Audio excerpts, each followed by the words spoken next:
The rain drummed against the windows of the corner cafe as Ryan Martinez wiped down tables, his daughter Mia coloring quietly at their usual spot near the window.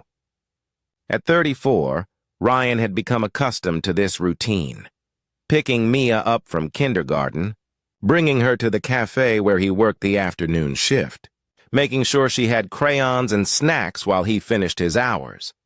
It wasn't the life he'd imagined at 20, when the world had seemed full of possibility. But it was a good life, built on the ruins of harder times, and he was proud of what he'd survived to get here. The door chimed, bringing with it a gust of wet wind and a woman shaking rain from her blonde hair. She wore an elegant white blouse and dark jeans, and something about the way she moved made Ryan's breath catch. He knew her. Even after 15 years, he knew her. Claire? The name escaped before he could stop it. The woman turned, and her eyes widened with the same recognition. Ryan! Oh my God, Ryan Martinez? They stood staring at each other across the cafe, the years collapsing between them. Claire Donovan had been his first love, his high school sweetheart, the girl he'd planned a future with before life had taken them in completely different directions. Daddy, who's that? Mia asked, looking up from her coloring. The question brought Ryan back to the present. An old friend, sweetheart. Claire, this is my daughter, Mia. Claire approached their table, her professional composure giving way to genuine warmth. Hello, Mia. What are you drawing? A rainbow.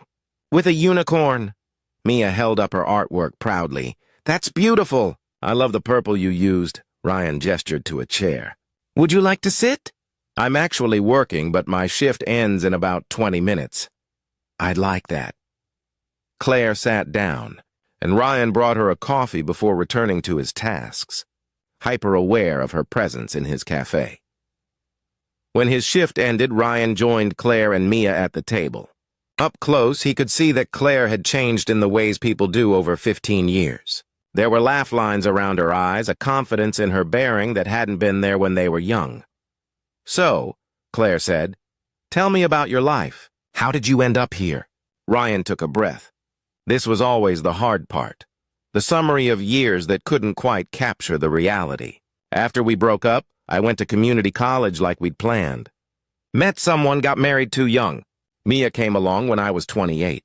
The marriage didn't last. I've had custody of Mia for 2 years now. I work here and do freelance graphic design on the side. I'm sorry about your marriage.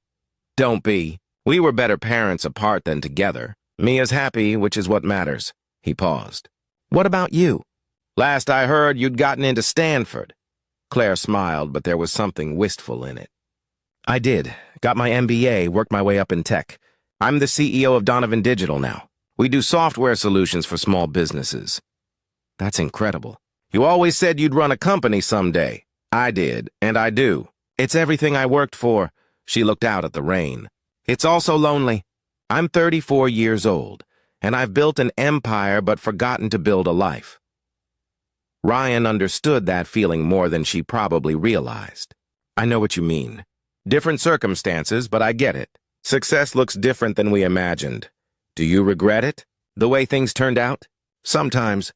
But then Mia laughs at something silly, or draws me a picture, or tells me about her day, and I remember that some detours lead exactly where you need to be.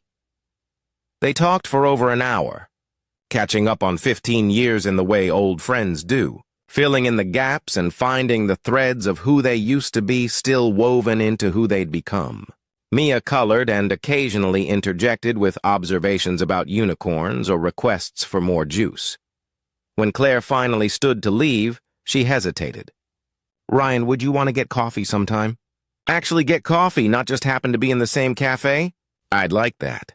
Though I should be honest, my schedule is complicated. I have Mia most of the time, and I work 2 jobs, and dating hasn't been a priority because I don't have much to offer right now.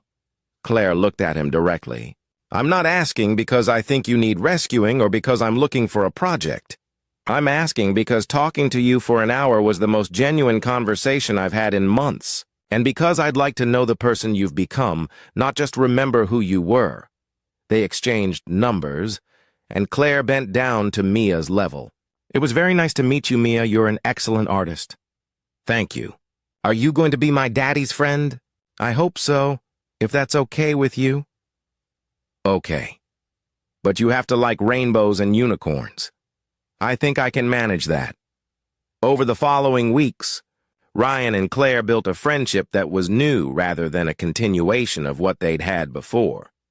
They met for coffee when Ryan's schedule allowed, sometimes with Mia, sometimes without. They texted about mundane things, articles they'd read, frustrations with work, Mia's latest artwork.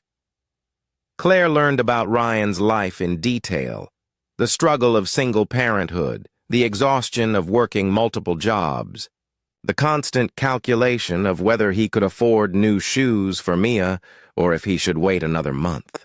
She learned that he was resourceful, devoted, and had a quiet strength that came from surviving difficult things. Ryan learned that Claire's success had come with sacrifices, relationships that couldn't handle her ambition, friendships that had faded as she climbed the corporate ladder, a persistent feeling that she'd achieved everything she'd set out to do, but somewhere along the way had forgotten to ask if those achievements made her happy. I have everything I thought I wanted, Claire told him one afternoon at the park while Mia played on the swings.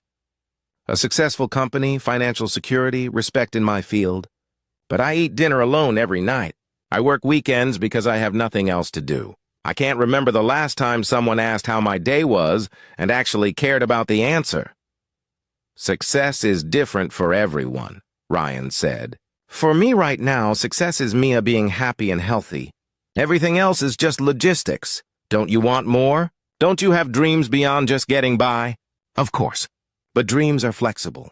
I used to dream about being a famous designer, having gallery shows, making a name for myself. Now I dream about having health insurance that covers dental, about saving enough to take Mia to Disneyland, about maybe someday having a relationship with someone who understands that my daughter comes first, but who I can build something with anyway. Claire was quiet for a moment. That sounds like a good dream. As their friendship deepened, they both felt the pull of something more. But they were also cautious, both having learned that wanting something wasn't enough to make it work. 3 months into their renewed friendship, Claire made a decision. Ryan, I need to be honest with you about something. They were at the cafe again, Mia at her art table, rain against the windows like the day they'd reconnected. I have feelings for you. Real feelings. And I know that's complicated because we're in very different places in life. I'm a CEO with resources and flexibility. You're a single dad working 2 jobs just to make ends meet. And I don't want you to think I'm coming at this from a place of wanting to fix your life or rescue you. Ryan felt his heart race. What are you coming at this from? From wanting to be part of your life. From admiring the father you are and the person you've become. From thinking about you when I should be thinking about quarterly earnings. From wanting to text you about everything and nothing. From caring about Mia and wanting to be someone she can count on. Claire, I can't offer you the kind of life you're used to. I can't take you to fancy restaurants or go on expensive trips. My apartment is small. My car is old. My ex-wife drama is ongoing. And Mia will always come first. I know. And I'm not asking you to offer me a lifestyle. I'm asking if there's room in your life for someone who wants to be part of it. Who wants movie nights on your couch and park trips with Mia and whatever life actually looks like for you, not some fantasy version? What about the difference in our circumstances? That doesn't bother you? Honestly? I make more money than I know what to do with. Money stopped mattering to me a long time ago. What matters is finding people who see me as Claire, not as the CEO or the successful woman or the potential business connection. You see me. You always have. Ryan took her hand. I have feelings for you too. I've been trying not to because it seemed impossible. But yeah, I think about you constantly. I want to call you when something funny happens. I love that Mia lights up when she knows you're coming over. I love that you bring her art supplies and that you remember which unicorn is her favorite. So can we try this? Carefully, slowly, with Mia's needs first? Yes, but Claire, I need you to understand something. I can't afford to fail Mia. She's already been through her parents' divorce. If we do this and it doesn't work out, it affects her too. So we have to be sure. Or as sure as anyone can be? I understand. We'll take it slow. We'll be intentional. And if either of us has doubts, we talk about them.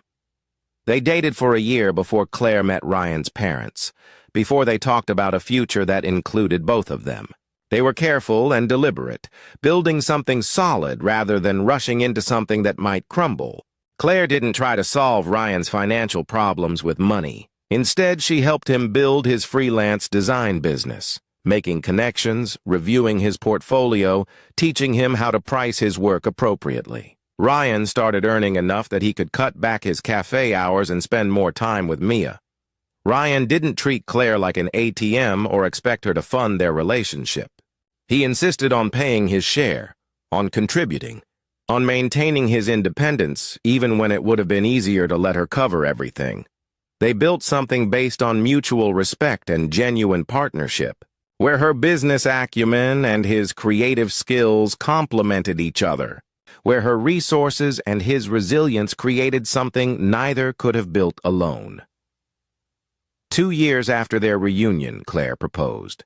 Not in a grand public gesture, but in the cafe where they'd found each other again, with Mia there to witness it. "I want to marry you," Claire said simply. "I want to be Mia's stepmom. I want us to be a family, not because I'm rescuing you or because you need me, but because we're better together than apart." Ryan looked at his daughter, who was bouncing with excitement, clearly in on the plan. Then at Claire, who was looking at him with hope and certainty. "Yes," he said, "but I have a condition." "What's that?" "I want to contribute equally to our life together. Not financially, because that's never going to be equal, but in partnership, in decision-making, in building our future. I won't be a kept man or a +1 to your life. I want to be your husband, your equal partner, even if our bank accounts don't match. I wouldn't want it any other way." They married 6 months later in a small ceremony that reflected both their values. Claire's elegant taste and Ryan's creative vision combined into something uniquely theirs. Mia was the flower girl and took her role very seriously. Years later, when people asked how they'd made their relationship work despite coming from such different circumstances, Claire would say, "We didn't try to erase our differences or pretend they didn't matter. We acknowledged them and built something that honored both our strengths." Ryan would add, "She didn't rescue me, and I didn't hold her back. We met each other where we were and built something new together." And Mia, when she was older, would tell the story of how her dad and Claire had found each other again in a cafe on a rainy day, and how sometimes the best love stories are the ones where people find each other twice. Once when they're young and once when they're wise enough to do it right. If this story resonated with you, please like, share, and subscribe for more stories about second chances, building partnerships across different circumstances, and finding love by being honest about who you really are and what you really need.